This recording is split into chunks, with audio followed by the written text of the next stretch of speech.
Assalamualaikum warahmatullahi wabarakatuh. Halo teman-teman, ketemu lagi bareng gue Far Santo.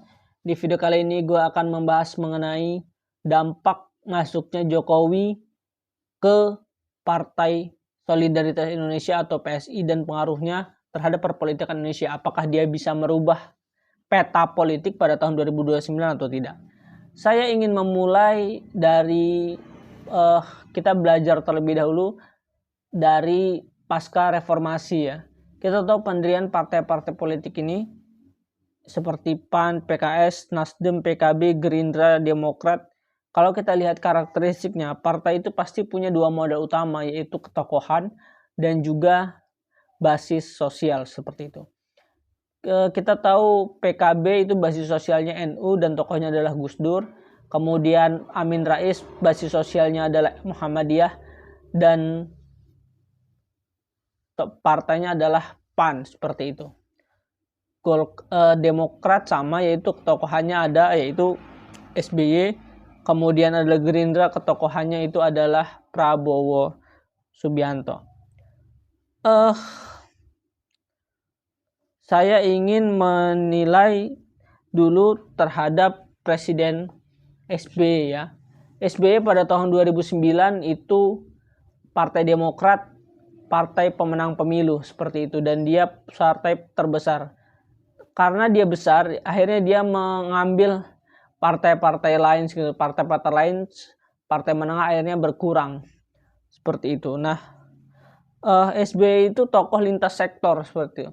Kalau Jokowi tidak gitu. Nah, pertanyaannya, apakah PSI yang sekarang ada Jokowi bisa merubah peta politik Indonesia pada tahun 2029?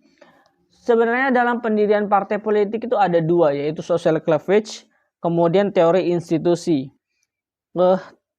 Teori social cleavage ini seperti yang saya sebutkan tadi, dia ada basis sosialnya terlebih dahulu, seperti PAN, PKB. Nah, teori yang kedua adalah teori institusi. Jadi ada institusinya dulu, baru basis sosialnya bisa dibangun. Nah, apakah bisa merubah peta politik? Saya cenderung ragu ya, apakah Jokowi bisa membawa PSI masuk ke parlemen. Karena kalau ketokohan Jokowi itu masih berpengaruh, harusnya terbukti pada tahun 2024 kemarin. Karena Jokowi itu anaknya Kaisang mendukung menjadi ketua umum PSI seperti itu. Nah, saya ingin berkomentar terkait dengan PDIP dan juga Jokowi itu. Suara PDIP turun 19% pada tahun 2019 dan menjadi 16,7% pada tahun 2024. Artinya, kepergian Jokowi itu menghilangkan 2,6 sampai 2,3% suara PDIP. Kemana larinya 2,3% itu? Itu sekitar 1% naik 1% ke Jokowi. PSI naik dari 1,89 menjadi 2,83 suara. Memang betul ada asosiasi antara Jokowi dan PSI karena hampir 50% suara yang tadinya ke PDIP kira-kira pindah ke PSI gitu. Dan 2024 itu Jokowi berada pada puncak kekuasaannya seperti itu, dan approval ratingnya mencapai 80%. Nah, apakah itu akan berulang? Pada tahun 2029, hukum alam menyatakan seorang presiden yang sepopuler-populer apapun, seperti Obama, kalau dia turun, tidak lagi menjadi presiden, popularitas itu juga turun seperti itu. Yang kedua, spektrum ideologi ya.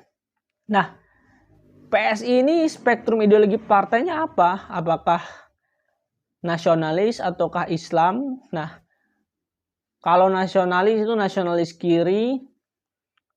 Nah, PSI ini nasionalisnya nasionalis kiri gitu ya. Jadi dia partainya membawa narasi-narasi melindungi hak minoritas seperti itu. Dan dia beripit dengan PDI. Jadi PDI dan PSI ini mengambil atau berebut ceruk yang sama, yaitu ceruk nasionalis kiri ya. Oke teman-teman, Itu aja komentar dari saya mengenai apakah Jokowi berpengaruh pada tahun 2029 dan bisa menaikkan suara PSI.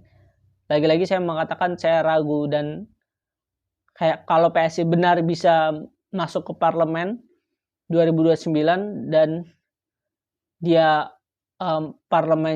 masuk ke parlemen minimal 4%, berarti PSI hebat seperti itu. Oke teman-teman, itu aja video dari saya. Kalau ada yang ingin bertanya silakan. Jangan lupa subscribe, like, komen, dan share. Terima kasih.